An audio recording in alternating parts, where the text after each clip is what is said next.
Bonsoir à toutes et à tous et bienvenue dans ce live qui va consister à parler sur les claviers arrangeurs. Alors, comme toujours, je me présente. Donc voilà, moi je suis Abdelkader Rami, expert et conseiller dans les instruments de musique depuis plusieurs années. Et donc voilà, donc je voulais donc ouvrir cette parenthèse aujourd'hui de parler vraiment directement en live afin que je puisse vraiment m'exprimer par rapport donc au clavier arrangeur, puisqu'on a sur la chaîne YouTube plusieurs commentaires par des musiciens qui souhaitent vraiment savoir un petit peu qu'est-ce que le clavier arrangeur et aussi comment utiliser les différentes fonctions au sein du clavier. Alors on va d'abord répondre à la première question pour les musiciens. Donc en fait un clavier arrangeur, c'est un clavier avec lequel on va vraiment pouvoir programmer une rythmique un peu personnelle. Et donc voilà, donc ça va se passer au niveau de l'arrangeur. Donc c'est pour ça qu'on dit que c'est un clavier arrangeur, c'est pour pouvoir vraiment donc créer une rythmique qui va être personnalisée. Et pour ce qui est des fonctions, les fonctions, ce sont des fonctions qui s'ajoutent évidemment pour vraiment pour compléter le jeu, c'est-à-dire qu'on va par exemple utiliser ce qu'on appelle un séquenceur dans le clavier pour pouvoir enregistrer l'entièreté de ce qu'on joue sur le clavier. Et donc il y a d'autres fonctions aussi. On va par exemple travailler la sonorité grâce à un éditeur de son. Alors on va s'attarder quelques minutes sur l'arrangeur pour comprendre réellement qu'est-ce que l'arrangeur. Alors l'arrangeur, c'est comme une sorte de magnétophone euh, dans lequel on va vraiment, par exemple, enregistrer des pistes qui vont consister donc à faire cette ligne rythmique du rythme. Et donc ça va être décomposé en plusieurs pistes en réalité.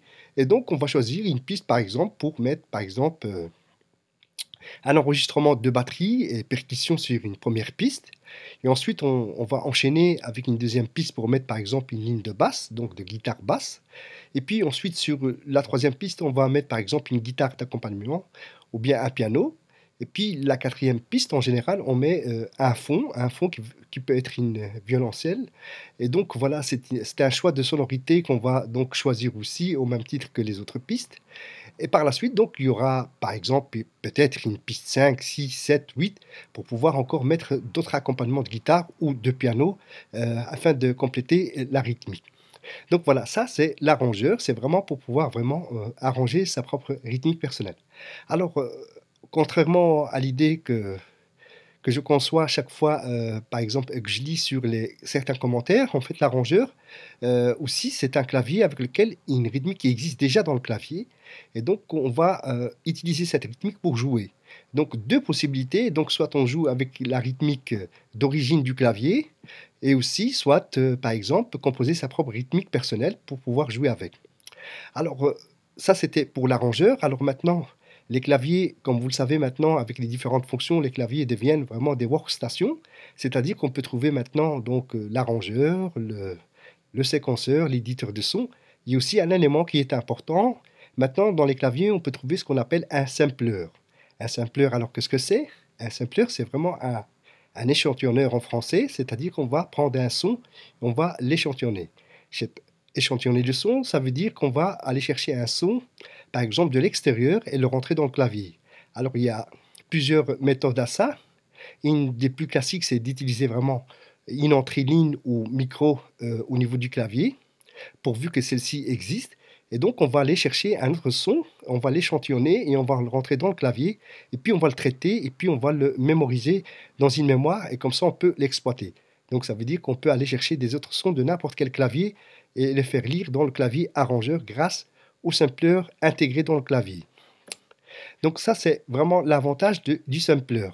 Alors maintenant, le sampler, donc dans les claviers, normalement, on peut aussi donc trouver donc cette fameuse entrée micro pour pouvoir aussi chanter avec le clavier. Donc voilà, et ceci devient vraiment un clavier, une workstation, donc avec plusieurs possibilités. D'où l'avantage du clavier arrangeur par rapport, par exemple, au synthétiseur. Nous avons beaucoup de possibilités. Donc nous avons la possibilité de créer sa rythmique personnelle, mais nous avons aussi la possibilité d'enregistrer via le séquenceur tout ce qu'on joue sur le clavier, donc c'est-à-dire main gauche, main droite. Il y a aussi la possibilité de chanter avec le clavier, puisque dans les claviers, il y a une entrée micro. Et grâce aussi à l'éditeur de son, on va pouvoir vraiment travailler la sonorité, et comme ça, on peut avoir vraiment une sonorité qui va être personnelle. Alors, ce n'est pas que les fonctions qui sont disponibles sur le clavier, mais il y a aussi d'autres éléments qui peuvent aussi servir, par exemple, pour l'enregistrement. Donc, par exemple, on peut transformer un clavier donc arrangeur en clavier maître, c'est-à-dire qu'on va muter le générateur qui génère les sons pour pouvoir l'utiliser en clavier pilote, pour pouvoir, par exemple, échanger de l'information avec un ordinateur. Alors, j'explique. Donc voilà, en façade du clavier, on a normalement des connectiques qui sont des connecteurs MIDI en entrée et sortie pour pouvoir, par exemple, brancher un câble MIDI qui va aller dans une interface sonore et faire d'office, par exemple, entre le clavier et l'ordinateur. Cette interface sonore, donc, on va sortir le signal pour le rentrer dans l'ordinateur et pouvoir piloter un logiciel qui va, celui-ci, donc, on va mettre, par exemple, des échantillons. Ça peut être des sons, des boucles ou bien des plugins. Donc, ils vont être traités via la commande du clavier, c'est-à-dire avec le toucher du clavier, on va pouvoir commander tous ces échantillons afin vraiment, par exemple, d'enregistrer une chanson dans un éditeur de son professionnel, comme par exemple du type Cubase. Et donc voilà à quoi servent ces connecteurs MIDI, mais aussi on a cette possibilité aussi dans les claviers, par exemple arrangeurs, d'importer de ce qu'on appelle les sets. Un set, par exemple, si on prend référence par exemple, à la série professionnelle arrangeur de chez Korg, donc on va aller chercher des sets d'autres claviers, donc, et on va les faire lire dans le clavier arrangeur, c'est-à-dire un set, c'est quoi? C'est un ensemble de fichiers qui sont inclus dans un seul fichier, et donc on va les rentrer dans la mémoire du clavier. Donc ça va être donc des styles, ça peut aussi être par exemple des chansons en standard MIDI file, donc ça peut être beaucoup de choses. Et donc voilà, grâce par exemple à une clé USB, par exemple pour autant que celle-ci existe dans le clavier, on va pouvoir donc avoir des autres sets d'autres claviers, donc ce qui peut encore augmenter la palette rythmique du clavier.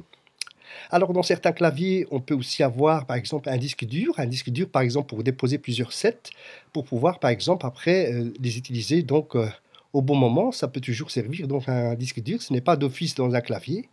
Alors maintenant, j'ai cité donc les différentes fonctions, les différentes possibilités qu'on a dans le clavier, mais aussi d'autres possibilités. Par exemple, on a constaté aussi, parce que j'avais toujours une question, en fait, les claviers arrangeurs de type vraiment professionnel n'ont pas d'enceinte, ne sont pas amplifiés, et on a cette possibilité soit de travailler avec un casque, puisque la majorité des claviers donc arrangeurs ont un casque avec lequel on peut le brancher pour pouvoir entendre ce qu'on joue.